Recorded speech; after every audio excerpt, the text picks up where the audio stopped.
आज हम लोग शुरू करने जा रहे हैं अपना एक नया टॉपिक जिसका नाम है हाउ इज फेडरलिज्म प्रैक्टिस्ड। ठीक है, इस चैप्टर में हम लोग बहुत आगे बढ़ चुके हैं और आज हम लोग और आगे बढ़ने का काम करेंगे, जिसमें हम लोग बेसिकली टॉपिक डिस्कस करने वाले हैं हाउ इज फेडरलिज्म प्रैक्टिस्ड। देखिए, फेडरलिज्म का मतलब तो आपको समझ में आ गया, क्योंकि चैप्टर का नाम ही था फेडरलिज्म। मतलब क्या? Division of power between different levels of government, ये था हमारा फेडरलिज्म। लेकिन फेडरलिज्म आपने जान तो लिया, लेकिन इसको प्रैक्टिस कैसे करना है, इसको लागू कैसे करना है कि नहीं? प्रैक्टिस मतलब क्या?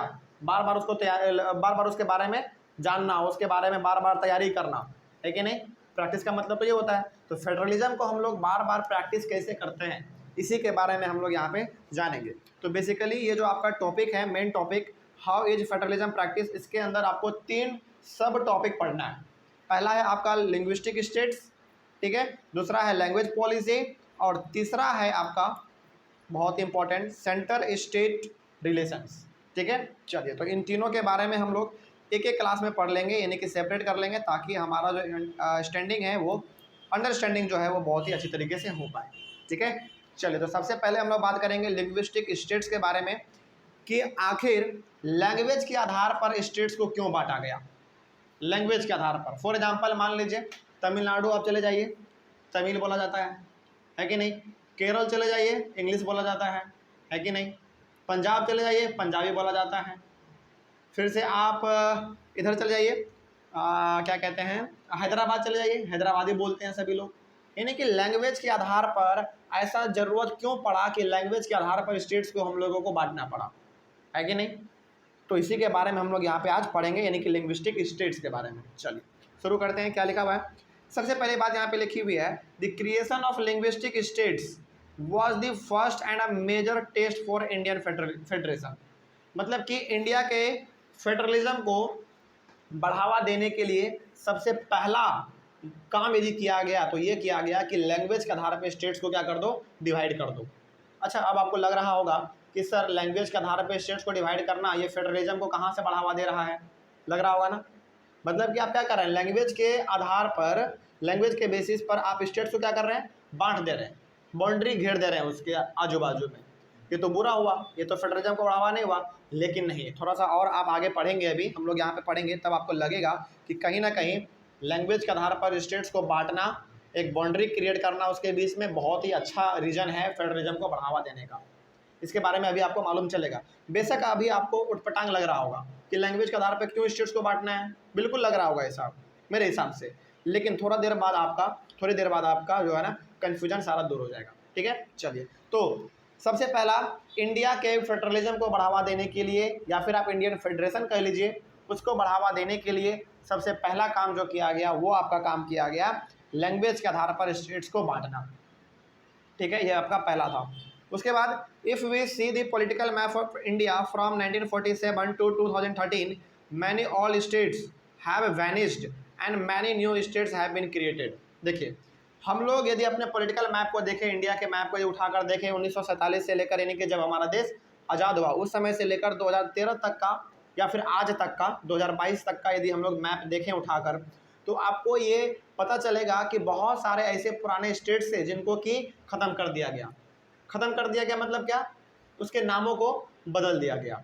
और बहुत सारे स्टेट्स ऐसे भी थे जिनको कि नया बनाया गया। बात समझ में आ रही है? कोई डाउट इसमें? तो 1947 से लेकर 2013 के आज तक का भी यदि आप पॉलिटिकल मैप देखेंगे भारत का उठाकर, तो आपको इसमें नज़र आएगा कि बहुत सारे ऐसे स्टेट्स थे जिनके नामों को ख़त्म किया गया, नया नाम उसका रखा गया।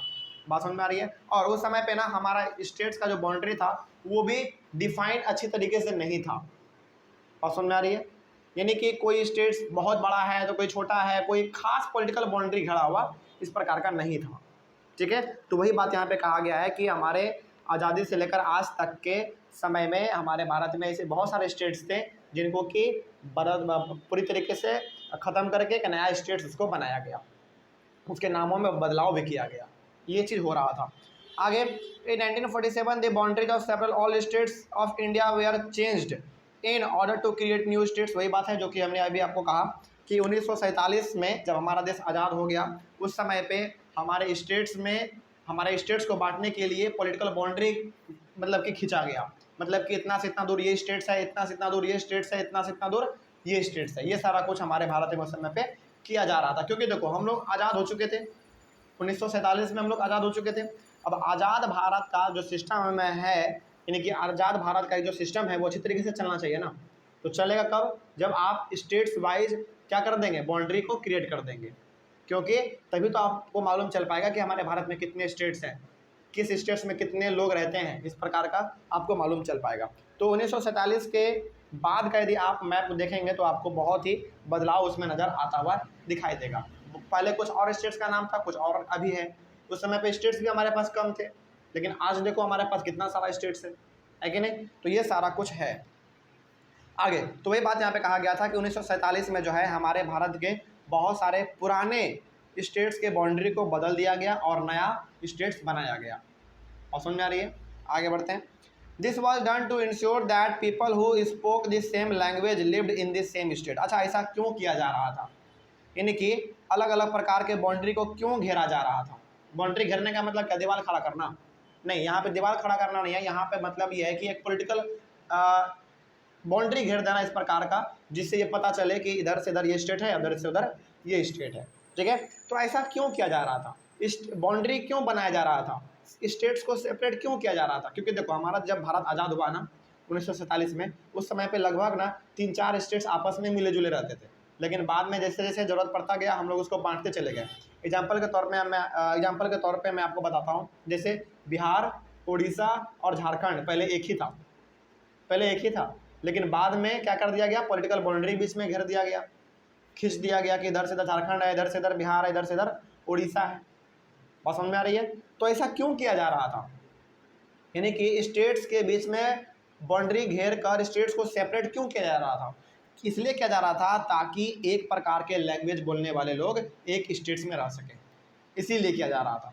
ठीक है, बात समझ में आ रही है? लेकिन अभी भी आपके मन में सवाल होगा कि सर फिर भी यहाँ पे तो लैंग्वेज के आधार पे स्टेट्स को बांटा जा रहा है, ये फेडरलिज्म को कैसे बढ़ावा दे रहा है ना? चलिए इसके बारे में भी अभी आपको मालूम चलेगा, तो आपका सारा कन्फ्यूजन दूर हो जाएगा। आगे बढ़ते हैं फिर।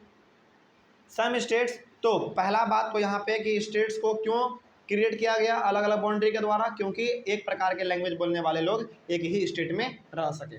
ठीक है, आगे some states were created on the basis of culture, ethnicity और जियोग्राफी। और कुछ ऐसे स्टेट्स हैं जिनको कि वहाँ के कल्चर यानी कि वहाँ के रीति रिवाज, वहाँ के रहने सहने तौर तरीके को देखते हुए बदला गया। ठीक है, एथनिसिटी यानी कि वहाँ पे एक प्रकार का कह सकते हैं कि विविधता, मतलब कि विभिन्न प्रकार के लोग यदि रहते हैं उस बेसिस पर भी। और ज्योग्राफी यानी कि पहाड़ी इलाका है कि समतल वाला इलाका है कि जंगल वाला इलाका है, इस बेसिस पर भी हमारे स्टेट्स को बांटा गया। जैसे फॉर एग्जांपल ऐसे हमारे इंडिया में बहुत सारे लोग हैं जो कि जंगलों में रहना पसंद करते हैं। कौन लोग? आदिवासी लोग, तो उनके लिए अलग स्टेट्स बन गया।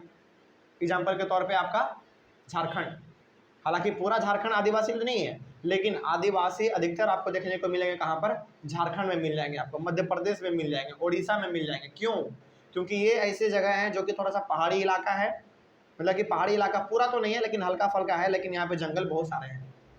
ठीक है, तो इस प्रकार के इस चीज़ को नज़र में रखते हुए कि कौन से लोग कहाँ पे रहना चाहते हैं, उसको उस प्रकार से बदल दिया गया, बाउंड्री घेर दिया गया कि भाई तुमको जंगल में रहना पसंद है तो तुम इधर चले जाओ, तुम इधर ही जाकर अपना जीवन यापन करो। जैसे मान लो आदिवासी लोगों का पूरा जीवन जंगलों पे चलता है, तो क्या उसको यदि आप रेगिस्तान में डाल देंगे तो क्या अपना जीवन चला पाएगा?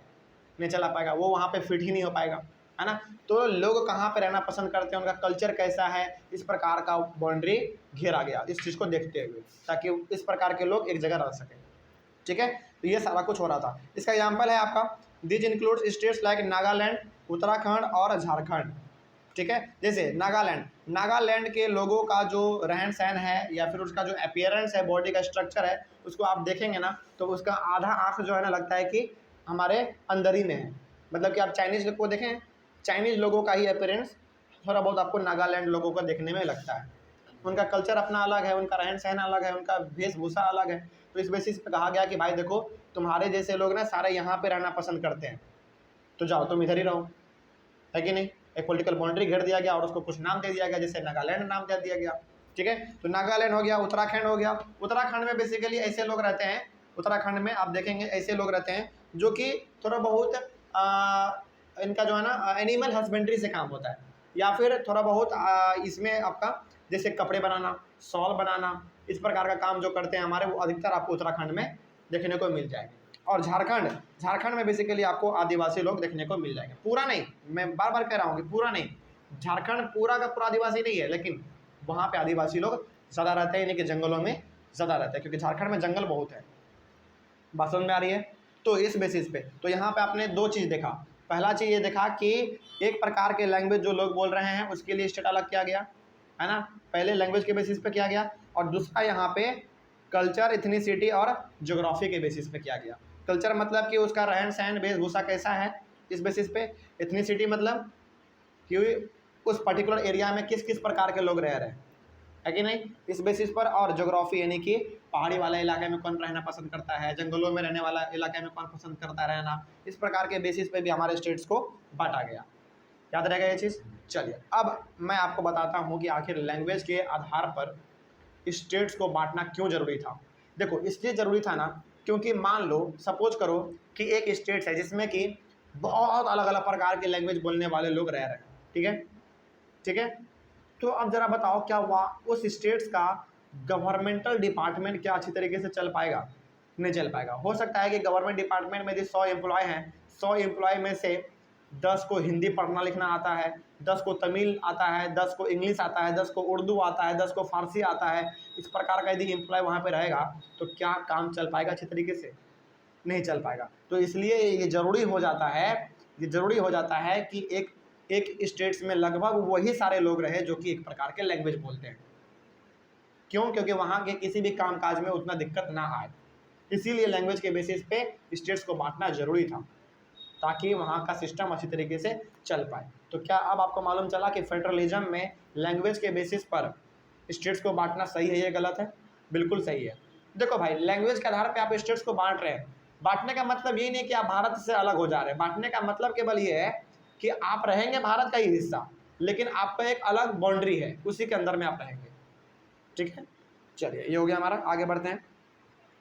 उसके बाद initially when the demand for the formation of states on the basis of language was raised, some national leaders feared that it would lead to the break down of the country.